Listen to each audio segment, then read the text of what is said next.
Dominionists, by and large, all teach in some form or another that God's grace is insufficient, that it's not sufficient for what mankind needs to do on earth. Therefore, a lot of their doctrines minimize the sovereignty of God, and instead they teach that God is slightly truncated or slightly limited, and that he cannot do things on earth that need to be done.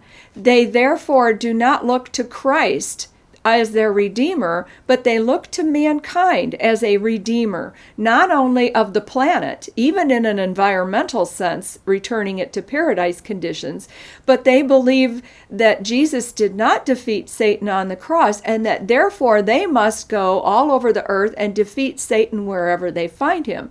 Sometimes this results in extreme hyper-spiritual, charismatic casting out principalities and demonic things from territories or cities.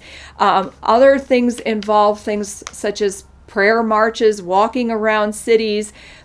All of this is not about the gospel, and all of this is not about the sovereignty of God. They believe that they must make up for God's lack here on earth. Okay, another aspect of dominion theology, or another symptom, or we might say another tendency that it moves toward, is a reduction in the emphasis on the sovereignty of God, and even an overshadowing of the doctrine of the sovereignty of God. And the emphasis is not so much on sovereignty of God as much as it is the sovereignty of man and what man can accomplish, what man can do, what we can do.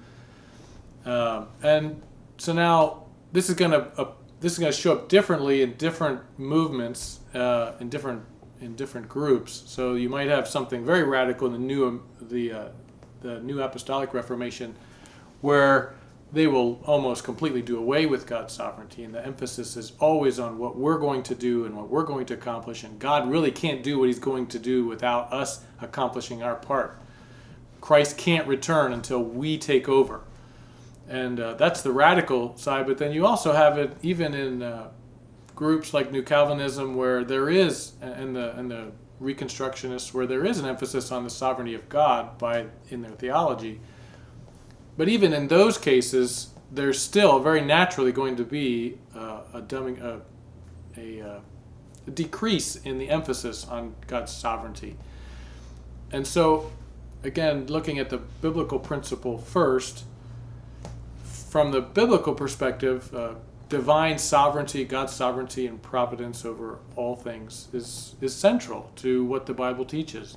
You know, he's the God who works out all things according to his own will, Ephesians chapter 1. He is the God who accomplishes his plan, his pleasure. And the emphasis is on the fact that God does these things, and God is going to accomplish his plan. He's going to bring about his kingdom, not through man so much as in spite of man. And again, I often think of Psalm 2 as kind of the philosophy of history, if you will, of the Bible. It basically defines the biblical view of history, and it begins with, why do the heathen rage? Why do the people imagine a vain thing? And the kings of the earth set themselves, and the rulers take counsel, or conspire against the Lord and against his anointed, the Messiah, saying, let us break their bands asunder, cast away their cords from us. This is man. Man is trying to bring about his own kingdom and throwing off God's plan. And God's response there is, he laughs at them, and then he actually says, I will set my king upon my holy hill of Zion. In spite of man, he's going to bring about his plan. And so this is the biblical paradigm. Think of Daniel chapter 2, the dream that Nebuchadnezzar had when he saw the vision of the image, which was the kingdoms of this world, of which Nebuchadnezzar was the head, the golden head. And there was the stone made without hands that came out of heaven and crushed the image, hitting it at its feet, knocking it over, destroying it.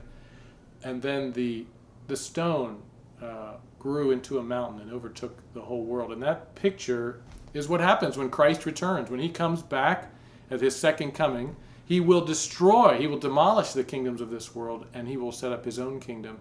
That's not the role of the church to do that. That's what Christ will do when he comes back. So the emphasis in the scriptures is that God is going to do this. And one of the great evidences in the Bible that this is God's plan and God's going to accomplish it, one of the great evidences of his sovereignty is prophecy. It says, declaring the end from the beginning, Isaiah 46:10.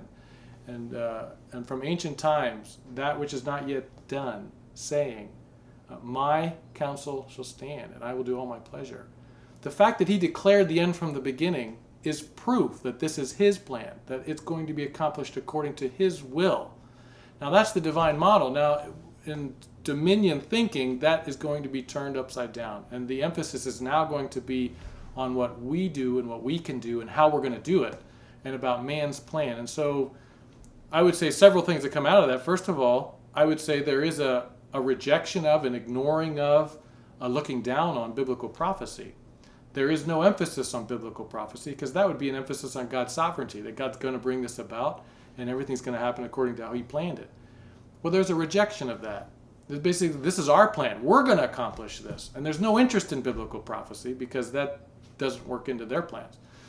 They want to do their thing. And also another thing that comes out of this is spiritual warfare, where now instead of praying and submitting to the Lord's will and seeking the Lord's will and seeking to do the Lord's will the Lord's way and seeking to obey God, instead of that being the emphasis, submitting to God's sovereignty in your life and in everything, including both his revealed will and his hidden will. Instead of that, now you're going to have the emphasis on, well, God's going to be my means of accomplishing what I think should be done. You know, we're going to tell the devils and the demons what to do. We're going to bind them. We're going to accomplish this. We're going to take over this town. We're going to take over this. And it's a mentality not of God's sovereignty, but what we're going to do. And we actually go so far in some of these cases where it's like we're telling God what to do. That's arrogance. And that's a rejection of his sovereignty. But maybe the most important way in which sovereignty is rejected and declined by these people is really through pragmatism, the pragmatic theology, which again doesn't necessarily openly reject the sovereignty of God. They might even give lip service to it, but in their practice and what they do from day to day, the way they operate their ministries is purely pragmatic. And of course, the quintessential example of this is Rick Warren's purpose-driven church. And if you read that purpose-driven church, it's just a business plan. That's all it is. It's worldly business principles applied to the church. We're going to we have a goal, we have a vision, this is our goal. We have a strategy, how we're going to get from where we are to where we want to be. We have a very definite strategy, and we have measurable goals as to we can measure the progress along the way. It's very definable, very measurable, and we use very pragmatic worldly principles from the business world, from psychology, from whatever, to accomplish these goals. And it's very pragmatic. And again, this is what the purpose-driven church, of course, Rick Warren, and the purpose-driven church. So all of those things, what they end up doing really is minimizing and reducing the emphasis on God's sovereignty. And I've often said as a pastor that God's sovereignty is one of the most important doctrines to comprehend and to understand and to digest, not only in relation to preaching the gospel, but in relation also to Christian growth, in regard to the growth of the church.